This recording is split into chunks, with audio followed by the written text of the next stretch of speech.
아멘. 우리 하나님 말씀 사도행전 5장 1절부터 11절까지 같이 보겠습니다. 사도행전 5장 1절부터 11절까지 저와 여러분이 한 절씩 교독하도록 하겠습니다. 제가 1절 먼저 읽겠습니다. 아나니아라 하는 사람이 그의 아내 삽비라와 더불어 소유를 팔아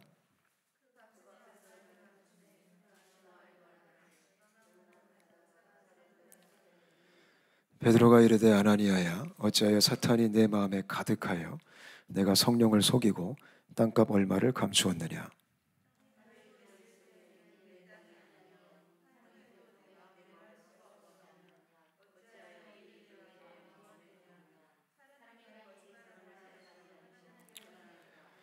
아나니아가 이 말을 듣고 엎드러져 혼이 떠나니 이 일을 듣는 사람이 다 크게 두려워하더라.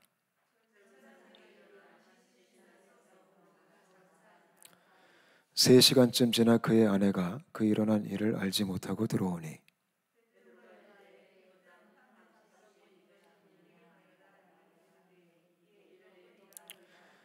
베드로가 이르되 너희가 어찌 함께 꾀하여 주의 영을 시험하려 하느냐. 보라, 내 남편을 장사하고 오는 사람들의 발이 문 앞에 이르렀으니 또 너를 메어 내가리라 하니.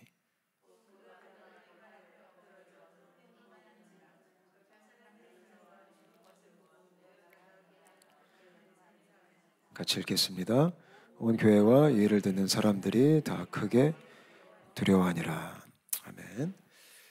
저희가 수요일날 사도행전 말씀을 같이 보고 있는데요. 오늘은 사도행전 5장입니다.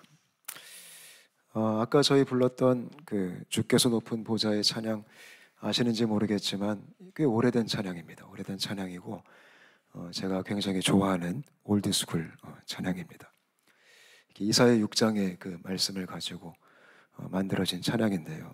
저는 이 찬양이 그냥 좋습니다. 이게 그 하나님의 임재, 우리가 주님 앞에서 그 하나님의 성전에 옷자락이 가득하고 모든 이 천군 천사가 주님을 고백하고 거룩하다, 거룩하다, 거룩하다.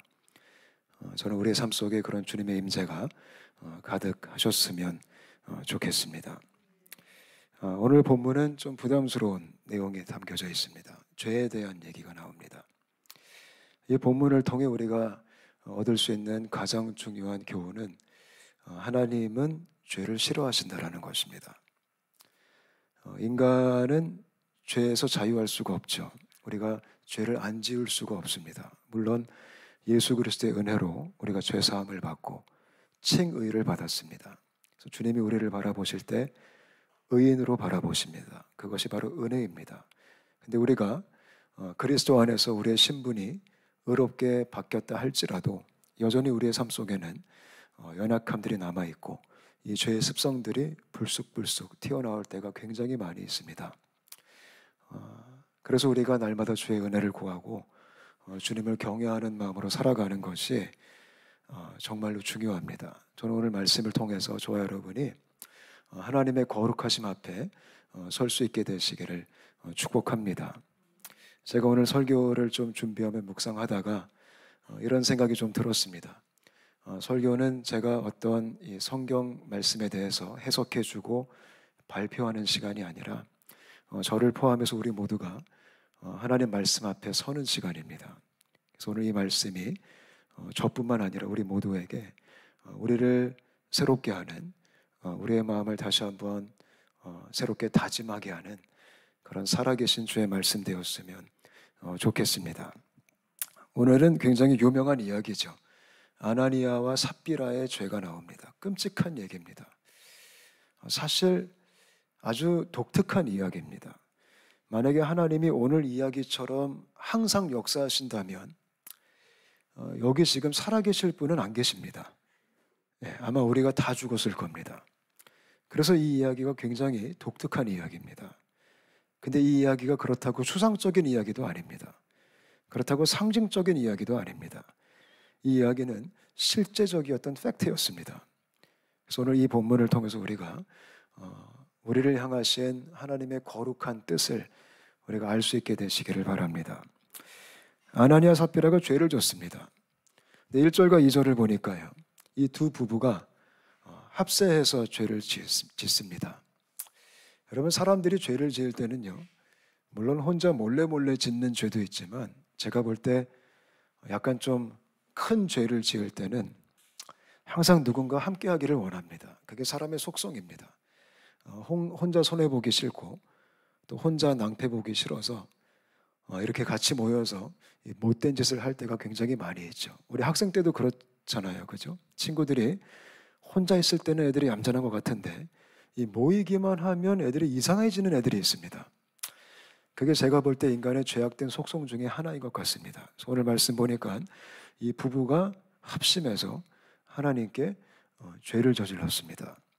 근데 이들이 그 저질렀던 죄가 뭘까요? 이들이 저질렀던 죄는 크게 뭐 돈과 연관된 하나님이 헌금을 덜 줘서 화가 나셔가지고 이들을 치신 게 아닙니다. 이들은 크게 세 가지의 죄를 졌습니다. 그 첫 번째가 뭐냐면 이들은 하나님 앞에 잘못된 동기를 갖고 있었습니다. 그게 첫 번째 죄입니다. 동기가 잘못된 겁니다. 아나니아와 삽비라가 헌금을 바쳤습니다. 그 자체는 그게 좋은 일이에요? 나쁜 일이에요? 그거 좋은 일입니다. 자기의 땅을 팔았습니다. 땅을 팔아서 그 돈의 일부를 헌금으로 드렸습니다. 여러분, 이게 쉬운 건가요? 어려운 건가요? 이거 어려운 겁니다. 만약에 지금 우리들에게 우리의 재산을 팔아서 그 중에 얼마를 한 반 정도를 헌금해라. 이거 쉽지 않은 결정입니다. 굉장히 큰 금액이었을 겁니다. 그래서 어떻게 보면 아나니아와 삽비라가 했던 행동 자체는 악한 행동이 아니고요. 참 좋은 행동입니다. 근데 이들의 문제가 뭐였냐면 그 헌금을 함에 있어서 이 마음의 동기가 순전하지 않았다라는 것입니다. 여러분, 아나니아와 삽비라가 왜 헌금한 줄 아십니까? 이들이 그들의 땅을 팔아서 헌금을 했던 이유는 교회를 위한 것도 아니었습니다. 하나님을 위한 것도 아니었습니다. 이들이 헌금을 했던 이유는 자신들의 명성을 위해 헌금을 한 겁니다. 사도행전 4장 36절부터 37절을 보면 바나바라는 사람이 소개되어지고 있습니다. 이 바나바는요, 초대교회 안에 칭찬받았던 사람입니다. 근데 그 바나바가 4장에 뭘 했죠? 이 사람이요, 그 밭을 팔아서 교회에 헌금을 했습니다. 바나바가요. 그래서 그것 때문에 이 교회의 역사를 살펴보면 이 바나바가 존경을 받기 시작했습니다. 교회에서 칭송을 받기 시작했습니다. 인정을 받기 시작했습니다. 그거를 아나니아와 삽비라가 본 것입니다. 그래서 그들의 마음속에 질투심이 생긴 겁니다. 쉽게 말씀드리면 좀 셈이 난 거죠. 바나바란 사람이 교회에서 그 어르신의 칭송을 받고 많은 사람들에게 인정을 받으니까 그게 부러웠던 겁니다. 그래서 아나니아와 삽비라가 우리도 똑같이 해보자. 그래서 비슷하게 따라합니다. 바나바는 밭을 팔아서 순전하게 하나님께 전심으로 바쳤습니다. 근데 아나니아와 삽비라는 밭을 팔아서 다 드리는 척하면서 일부만 드렸습니다. 그들의 목적은 교회도 아닙니다. 그들의 목적은 하나님의 영광도 아니었습니다. 그들의 목적은 사람이었습니다. 우리가 이번 주 새벽 기도에 바리새인들에 대한 얘기를 좀 같이 묵상하면서 그런 말씀 보셨죠? 사람한테 보이려고, 사람한테 영광 받으려고 바리새인들은 열심히 신앙생활을 했습니다. 그게 곧 아나니아 삽비라였습니다. 하나님이 그거를 기뻐하지 않았던 겁니다. 그것이 그들의 죄입니다. 밭을 팔고 반만 드렸다고 하나님이 화가 나신 게 아닙니다. 반만 내도 10%만 내도 5%만 내도 아니 0.1% 내도요. 하나님은 돈에 아쉬움이 없는 분이십니다. 하나님은 과부의 2렙돈도 귀하게 여기신 분이십니다. 바리새인의 많은 액수보다 과부의 2렙돈을 더 큰 헌금이다라고 말씀하신 분이 예수님이십니다. 그래서 주님은 금액에 관심이 없으십니다. 근데 우리 주님은 마음의 동기에 관심이 있는 겁니다. 아나니아 삽비라는 철저하게 자기 영광을 위해서 그런 동기를 가지고 헌금을 했던 겁니다. 우리도 한번 살펴봤으면 좋겠습니다. 우리도 교회 생활 하다 보면, 신앙 생활 하다 보면 이 아나니아와 삽비라의 이야기가 남의 이야기가 아닐 때가 굉장히 많습니다. 우리도 사람의 눈치를 봅니다. 우리도 우리의 평판이 너무나 중요합니다. 남들이 나에 대해서 뭐라고 생각하는가? 사실 이 사회생활 중에 그것이 너무나 큰 포션을 차지하고 있습니다. 우린 거기에 신경을 진짜 많이 쓰죠. 체면 때문에, 내 명성 때문에, 우리 가문의 영광 때문에 마지못해 그냥 해야 될 때가 있는 것입니다. 근데 우리 하나님은요, 우리 마음의 중심을 보시는 분이십니다. 저는 저와 여러분이 순전한 마음으로 주님을 섬길 수 있게 되시기를 바랍니다. 이 교회 생활 하다 보면 리더한테 잘 보이고 싶어서 열심히 하는 분들도 간혹가다 있습니다. 이 한국에서 보면은 이 교회 생활 하다 보면 목사님 옆에서 봉사 열심히 하는 분들이 계십니다. 인정받고 싶은 거죠. 물론 그것도 귀여울 수는 있어요. 근데 다른 데서 봉사하지 않는다면 그거는 마음의 동기가 잘못된 겁니다. 그래서 간혹가다 그런 분들 때문에 공동체 안에 막 분란이 일어나기 시작합니다. 솔직히 얄밉잖아요. 그죠? 그게 아나니아 삽비라였습니다. 사람들 앞에서 자기를 위해서 열심히 하는 척하고, 근데 아주 거짓된 동기가 있었고 아주 이기적인 동기가 있었습니다. 저는 오늘 우리가 이 시간 우리 마음을 살펴봤으면 좋겠습니다. 저도 마찬가지입니다. 저도 목사로서 교회를 섬길 때 내가 누구 앞에서 섬기는가? 내가 지금 왜 열심히 하고 있는가? 내가 지금 왜 이 섬김을 하고 있는가? 사실 우리 마음속에 너무 보여주고 싶은 욕구가 많이 있습니다. 그게 인간의 본능입니다. 인간은 본능적으로 나를 좀 드러내고 싶어 하잖아요. 근데 예수 믿는 게 뭐죠? 누구든지 나를 따라오려고는 날마다 자기를 부인하고. 참 골치 아파요. 근데 그게 크리스천입니다.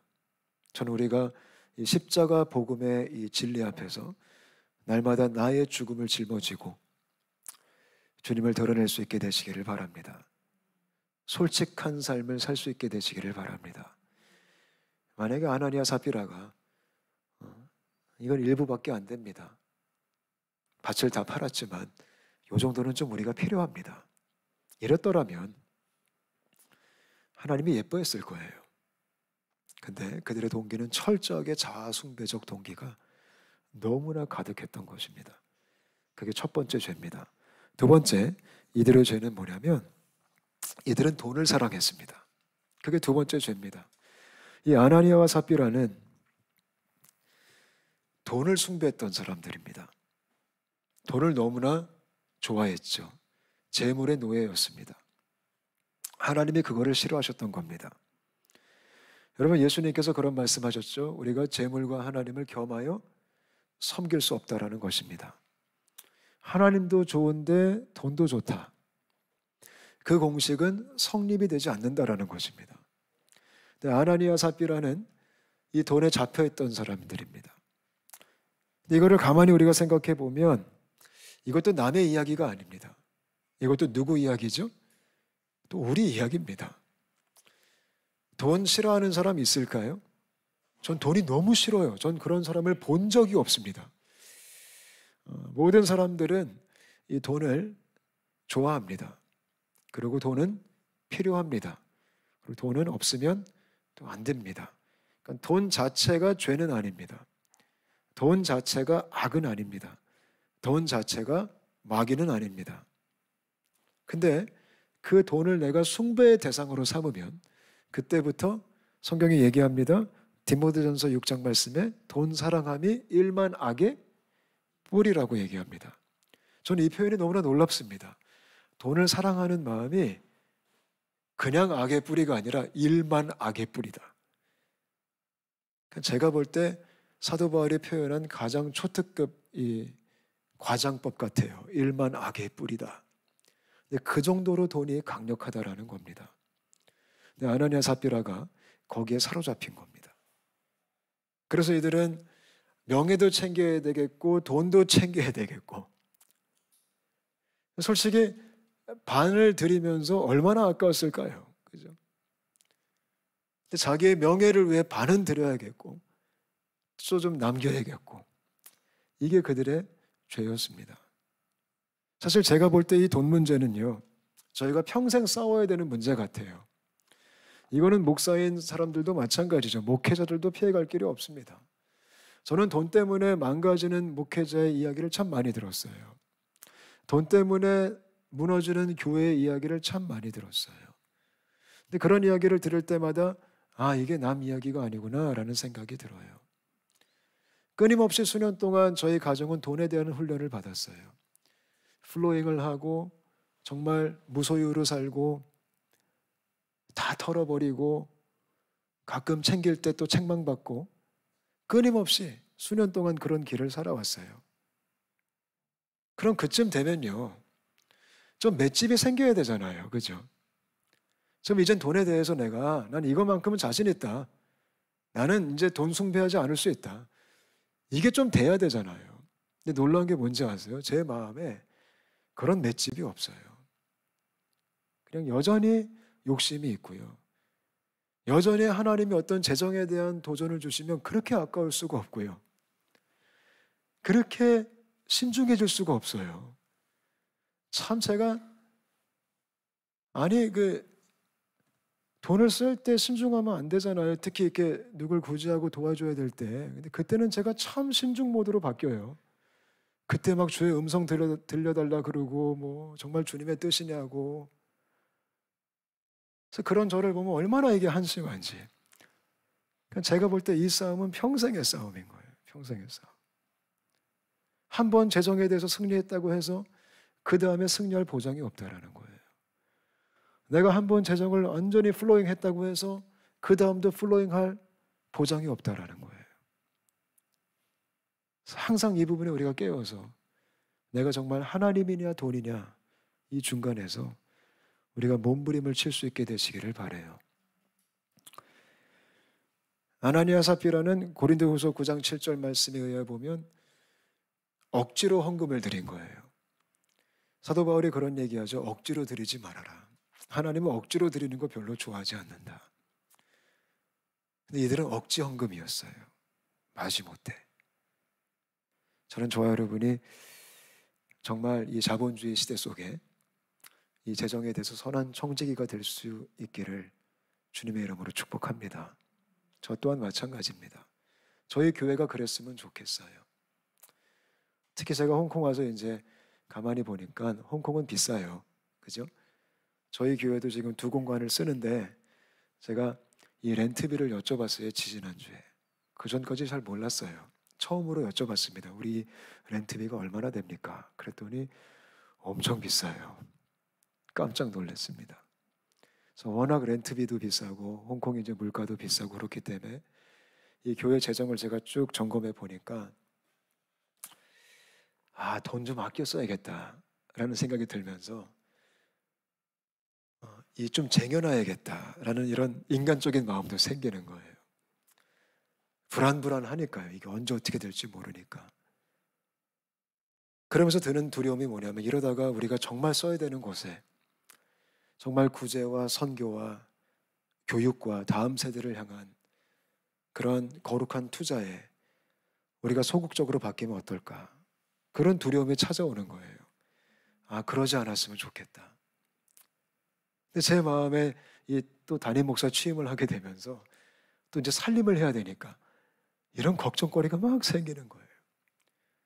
그래서 장로님께 같이 얘기했죠. 우리가 그래도 하나님이 어떤 마음을 주신다면 선교건 구제건 다음 세대건 우리가 믿음으로 흘려보내는 교회가 되었으면 좋겠습니다. 아멘. 그렇게 될 때 욕심으로부터 자유케 되는 것 같아요. 그러니까 돈에 대한 욕심을 우리가 벗어버리려면 안 써야지가 아니에요. 잘 써야지예요. 우리가 잘 쓸 때 돈 욕심이 사라지기 시작하는 거예요. 그래서 그런 은혜가 있었으면 좋겠습니다. 사실 이 성경 보면 돈에 대한 얘기가 굉장히 많이 나와요. 그래서 제가 곰곰이 오늘 생각하다가 이런 생각을 해봤어요. 우리가 예수 믿고 변했다라고 그런 얘기 자주 하잖아요. 그죠?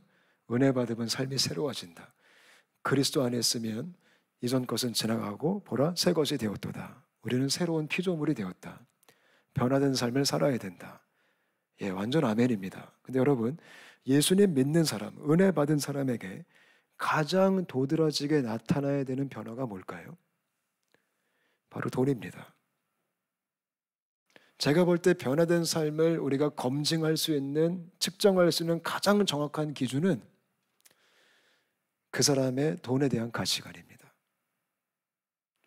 아무리 겉모습이 조금 바뀌고, 아무리 뭐 교회 생활 열심히 하고, 아무리 생글생글 웃어도 나의 재물관이나 내가 돈 쓰는 방법이 하나도 안 바뀌었다면 그건 내 삶이 안 바뀐 겁니다. 가장 중요한 삶의 변화의 척도는 재물입니다. 그게 확실한 열매입니다. 저는 우리 삶 속에 그런 열매가 맺히게 되시기를 바랍니다. 그게 제가 볼 때 진짜 같아요. 그게 제일 정확해요.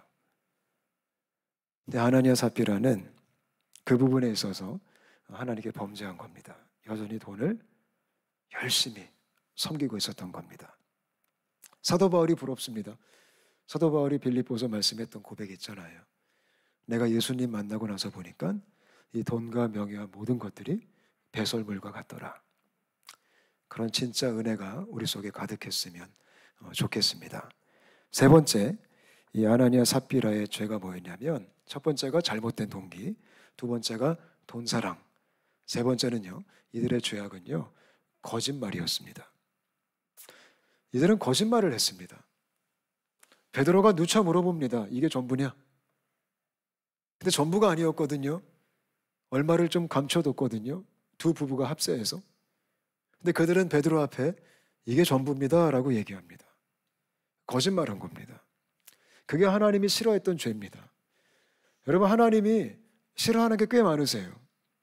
교만함도 싫어하시고 돈사랑함도 싫어하시고 허랑방탕도 싫어하시는데요. 제가 볼 때 그 여러 가지 주님이 싫어하시는 목록 중에 탑에 차지하는 것이 거짓말입니다. 하나님은 거짓 자체를 굉장히 싫어하십니다. 왜냐하면요, 이 거짓말은요, 누구의 대표적인 속성이죠? 사탄의 대표적인 속성입니다. 사탄은 처음부터 끝까지 거짓말합니다.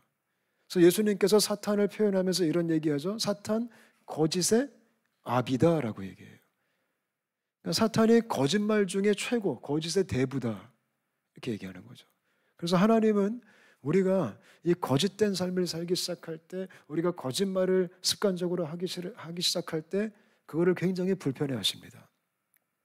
성령님은 정직한 영이십니다.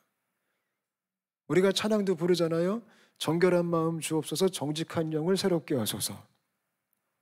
근데 아나니아 삽비라는 아주 담대하게, 아주 떳떳하게 하나님 앞에서 거짓을 고백했습니다. 그게 하나님이 이들을 저주하신 이유 중에 하나입니다. 저는 저와 여러분이 정직했으면 좋겠습니다. 우리가 솔직했으면 좋겠습니다. 우리가 진실됐으면 좋겠습니다. 사실 우리가 살다 보면 이것저것 아주 작고 크게 약간 우리가 부풀리기도 하면서 좀 빼기도 하면서 진실하지 못할 때가 굉장히 많이 있어요. 물론 그렇게 가볍게 우리가 넘길 수도 있습니다. 정말 우리가 주님을 경외하는 사람이라면 저는 작고 가벼운 비진실됨으로부터도 우리가 좀 신중하게 몸부림을 칠 수 있게 되시기를 바랍니다. 집에 전화가 울립니다. 근데 내가 받기 싫어하는 전화입니다. 근데 아이가 받았습니다. 여보세요? 엄마 있니? 엄마 없다 그래. 물론 재밌는 거죠. 그럴 수 있죠. 우리가 살다 보면 그렇게 참 많이 하죠. 근데 그런 작은 게 쌓여서 거짓말이 되는 겁니다. 그리고 그 자체도 거짓입니다. 따지고 보면. 저희 큰아이들이, 조카들은 오늘 다 한국으로 출발했습니다. 그래서 지난 월요일 날 저희 큰애들 둘과 저희 누님 딸 둘을 제가 디즈니랜드를 보냈습니다. 삼촌이 쏜다 해가지고 이제 티켓을 사가지고 넷을 보냈어요. 그래서 넷이 가서 열 때부터 닫을 때까지 신나게 온 마음과 정성을 다하여 놀았습니다. 근데 그렇게 신나게 놀면서 이제 이들 많이 좀 찝찝하죠. 왜냐하면 누굴 안 데리고 갔어요? 막내를 안 데리고 갔습니다. 막내는 학교를 가야 되니까. 그래서 가기 전부터 이들이 세운 전략이 뭐였냐면 막내한테는 비밀이다. 우리 막내는 지금도 몰라요. 이 언니, 오빠, 형, 누나가 디즈니랜드 갔다 온 거를. 근데 네 명이 좀 완벽 범죄를 좀 저질러야 되는데 이 바보 같은 것들이 디즈니랜드 가서 신나가지고 막내 선물을 사온 겁니다. 디즈니랜드가 써있는 이런 작은 큰 그것도 제일 많이 미안한 마음이 커가지고 선물 사왔다고 막 자랑을 하는 거예요. 그래서 내가 얘들아 이거 사오면 어떡하니? 그러면 내가 뭐라고 얘기해야 되니? 그들이 어머 그때서야 깨달은 거죠. 그러니까 참 얘네들이 순수한 것 같아요. 그래서 우리 막내는 지금 선물의 존재를 모릅니다. 지금 집에 어딘가 처박혀 있습니다. 그래서 아이들이 저한테 제안을 하나 합니다. 삼촌 그러면 홍콩에 디즈니 스토어 있잖아. 딴 데 가도. 내가 있겠지. 거기서 샀다 그래. 거기도 디즈니 스토어고 여기도 디즈니 스토어잖아. 근데 제가 검색해 보니까 디즈니 스토어가 없어요. 디즈니랜드하고 공항에만 있어요. 그래서 제가 이랬어요. 야, 그것도 거짓말이잖아. 너는 어떻게 삼촌 목사한테 거짓말을 하게 하냐? 근데 애들이 그럼 어떡하지? 막 이러는 거예요. 그래서 제가 지금 계획이 언젠간 우리 큰애들이 막내를 찾아가서 진실되게 회개하기를 지금 바라고 있습니다. 사실 형하고 누나가 다녀왔어. 그럼 애가 또 얼마나 그 배신감과 그 미움 속에 또 사로잡힐까요? 근데 그렇게 해야 됩니다. 그렇게 해야지만 그게 술술 잘 풀립니다. 또 그거 우리가 또 덮으려고 뻥쳤다가는 또 거짓은 거짓을 낳고 또 뻥은 뻥을 낳고 더 큰 이야기 만들어야 되고 더 머리가 복잡해져서 나중에는 걸려요 안 걸려요? 걸립니다. 그래서 정말 우리가 진실을 연습해야 됩니다. 가끔 우리가 진실되게 말하면 이 사람이 상처받을까 봐 우리가 안 진실하게 대할 때가 있습니다. 근데 제가 여러 인간관계를 경험해 봤는데요. 모든 얽히고 설킨 인간관계를 가장 빨리 회복하는 길은 진실함입니다. 그때는 이 사람이 상처를 받고 그때는 충격을 받을 수 있어요. 근데 그럼에도 불구하고 진실할 때, 그럼에도 불구하고 솔직할 때 그 관계의 그 상처의 골이요 더 깊어지지가 않아요. 근데 우리의 문제는 그렇지 않다라는 겁니다. 우리는 지혜롭게 거짓말하려고 합니다. 근데 그거는 지혜가 아닌 지혜롭게 진실하셔야 됩니다. 근데 아나니아 삽비라는 거짓에 사로잡혔습니다. 저는 우리가 진실된 크리스천 되었으면 좋겠습니다. 그래서 이들의 죄는 크게 세 가지입니다. 잘못된 동기, 그리고 돈 사랑, 그리고 거짓됨이었습니다. 근데 이것 때문에 오늘 말씀 보니까 하나님이 참 잔인하게도 아나니아가 그 말을 하자마자 그 자리에서 즉사합니다. 한번 상상해 보세요. 얼마나 끔찍했을까요? 그리고 그 사람을 젊은 청년들이 메고 나갑니다. 가서 이제 묻어줍니다. 3시간이 지나서 그 아내가 찾아왔어요. 삽비라가 왔어요. 영문도 모릅니다. 이 당시에는 핸드폰이 없잖아요. 똑같이 둘이 짜고 내가 먼저 가서 1부 내고 당신이 1부 내 이렇게 짰겠죠. 똑같은 말을 삽비라가 합니다. 똑같은 역사가 일어납니다. 그 자리에서 즉사합니다. 여러분 이건 우리가 어떻게 이해할 수 있을까요? 이게 도대체 우리에게 어떻게 적용될 수 있을까요? 이 말씀이, 이 이야기가 지금 우리에게 알려주시고자 하는 그 메시지가 뭘까요? 너네 거짓말하면 주님이 죽이신다. 그건 아닙니다. 왜냐하면 지금 우리가 살아있기 때문에. 우리가 돈을 사랑하면 죽는다. 그것도 아니겠죠. 왜냐하면 우리가 지금 살아있기 때문에. 우리의 마음의 동기가 흐트러지면 주님이 즉사시킨다. 그것도 아니겠죠. 왜냐하면 우리가 지금도 살아있기 때문에. 그럼 오늘 이 이야기가 우리에게 말씀하고자 하는 아주 중요한 진리는 하나님이 거룩하신 분이시다라는 겁니다. 그게 주 메시지입니다. 우리 하나님이 이만큼 거룩하신 분이시다. 아멘. 저는 저와 여러분이 우리가 하나님을 바라볼 때 이런 거룩한 관점으로 바라볼 수 있게 되시기를 축복합니다.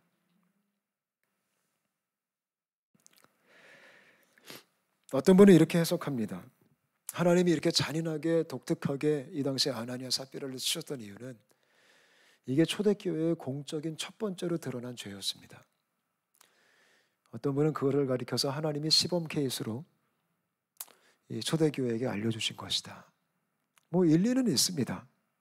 근데 저는 그거 생각해보면 좀 너무 치사하다라는 생각이 좀 듭니다. 그것도 좀 너무 무서우신 것 같다. 물론 잘 모르겠어요.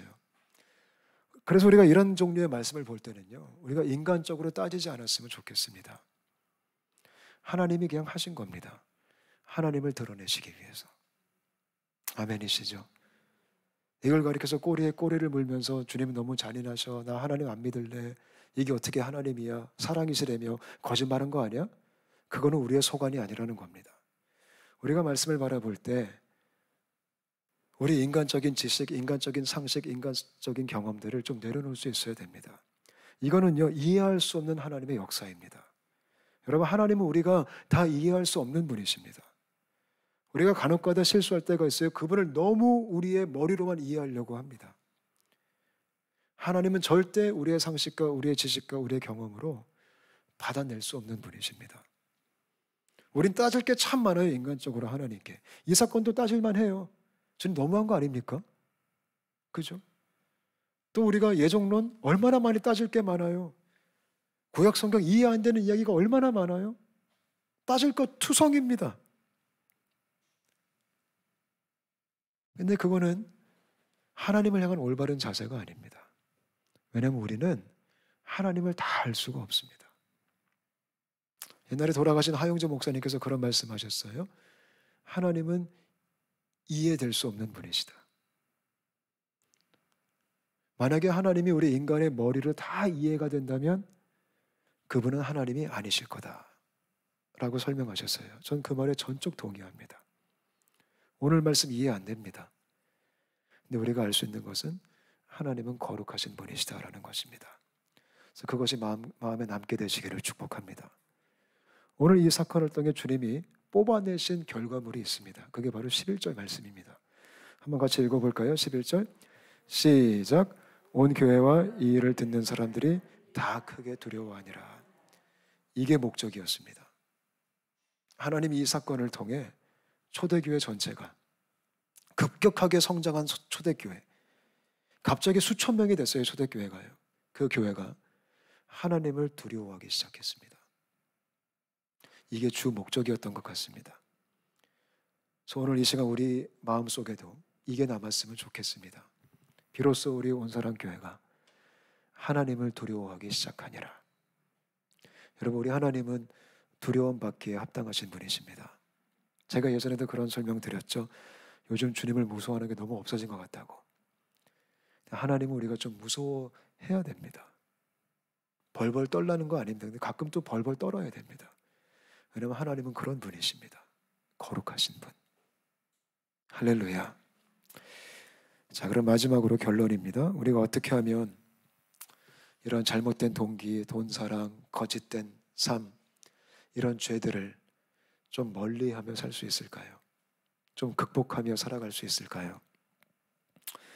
첫 번째는 우리가 복음 안에 거하는 겁니다. 십자가의 복음에 그 진리 안에 든든히 서 있는 겁니다. 그게 죄를 이기는 첫 번째 비결입니다. 로마서 6장 말씀 보니까 이런 말씀 사도 바울이 합니다. 우리가 그리스도와 함께 십자가에 죽었고 주님과 함께 다시 부활했다. 우리가 죄에 대해 죽었다라는 겁니다. 그래서 이런 표현을 합니다. 너희가 죄에 대해 죽은 자로 여기면서 살아라. 이게 굉장히 중요한 포인트입니다. 여러분, 우리는 죄에 대해 죽었습니다. 믿으시죠? 그거를 붙들고 살라는 겁니다. 죄는 끊임없이 지금도 우리를 지배하려고 합니다. 근데 우리가 십자가 복음으로 인하여서 죄에 대하여 죽은 자가 됐습니다. 이게 무슨 뜻일까요? 죄가 우리를 옛날처럼 잡을 수 없다라는 겁니다. 옛날에는 죄에 잡혀서 헤어나올 수가 없었습니다. 근데 십자가의 은혜로 우리가 죄에서 자유를 얻게 된 겁니다. 죄에 잡힐 필요가 없다라는 것입니다.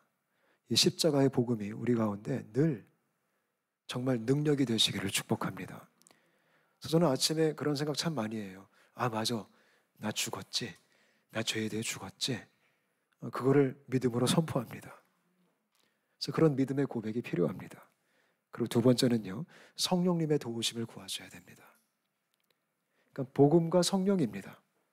복음 안에서 우리가 성령님의 도우심 속에서 날마다 우리 안에 끊임없이 올라오는 죄의 유혹들을 우리가 주님을 두려워하는 마음으로 극복할 수 있게 되시기를 축복합니다. 같이 한번 기도하겠습니다.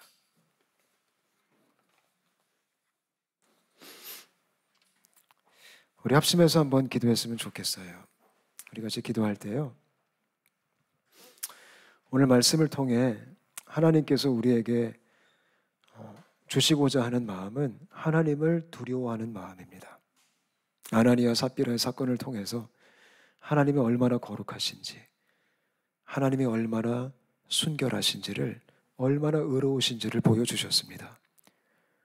우리가 그 하나님을 바라보시면서 주님, 내 마음속에 하나님을 두려워하는 경외심이 가득하게 하여 주옵소서. 혹시 내 안에 잘못된 동기가 있다면, 혹시 내 안에 재물을 탐하는 그런 욕심이 있다면, 혹시 내 안에 거짓이 있다면 주님 용서하여 주옵소서. 내가 더욱더 주님을 경외하면서 복음과 성령 안에서 날마다 죄를 극복하는 삶을 살게 하여 주옵소서. 같이 한번 합심해서 기도하시겠습니다.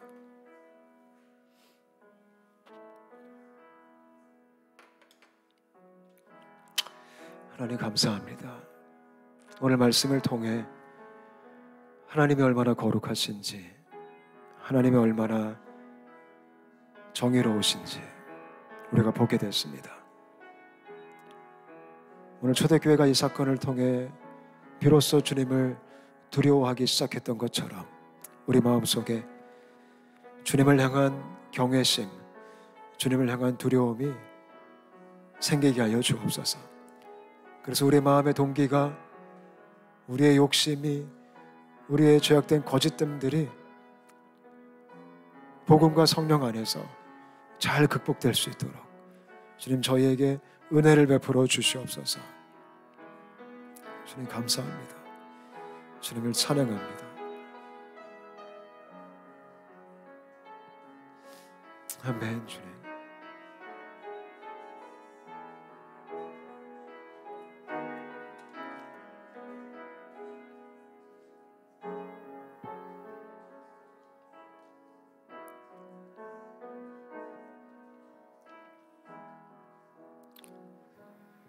하나님 감사합니다. 오늘 말씀을 통해 하나님이 얼마나 거룩하신지, 하나님이 얼마나 의로우신지, 하나님의 죄를 얼마나 싫어하시는지 저희가 하나님을 알게 됐습니다. 그 하나님 앞에서 이제 우리가 초대교회가 그랬던 것처럼 하나님을 두려워하는 마음으로, 하나님을 경외하는 마음으로 우리가 주님을 온전히 섬기게 하여 주옵소서. 혹시 우리 마음속에 아나니아와 삽비라가 그랬던 것처럼 잘못된 동기가 있다면 주님 우리 마음을 정결케 하여 주옵소서. 주님 우리가 돈을 참 좋아합니다. 그런 저희를 불쌍히 여겨 주옵소서. 우리가 재물에 대해서 온전히 자유할 수 있도록 은혜를 베풀어 주시옵소서. 주님 특별히 우리가 진실되기 원합니다. 우리가 가끔 너무나 인간적인 생각을 하면서 쉽게 거짓된 말을 할 때가 있음을 고백합니다. 주님 그러한 저희를 용서하여 주옵소서. 저희가 하나님 앞에서 또한 사람 앞에서 때로는 우리 자녀들 앞에서 솔직한 진실한 크리스천 될 수 있도록 우리 모두를 새롭게 하여 주시옵소서. 날마다 십자가 앞에서 또 성령님의 도우심 안에서 우리가 승리할 수 있도록 우리 공동체를 주님께서 마음껏 축복하여 주옵소서. 감사와 찬양을 드리며 예수님의 이름으로 간절히 기도합니다. 같이 주기도문 하시겠습니다. 하늘에 계신 우리 아버지여, 이름이 거룩히 여김을 받으시오며 나라의 임하옵시며 뜻이 하늘에서 이룬 것 같이 땅에서도 이루어지이다. 오늘날 우리에게 일용할 양식을 주옵시고 우리가 우리에게 죄 지은 자를 사하여 준 것 같이 우리 죄를 사하여 주옵시고 우리를 시험에 들게 하지 마옵시고 다만 악에서 구하옵소서. 대개 나라와 권세와 영광이 아버지께 영원히 있사옵나이다. 아멘.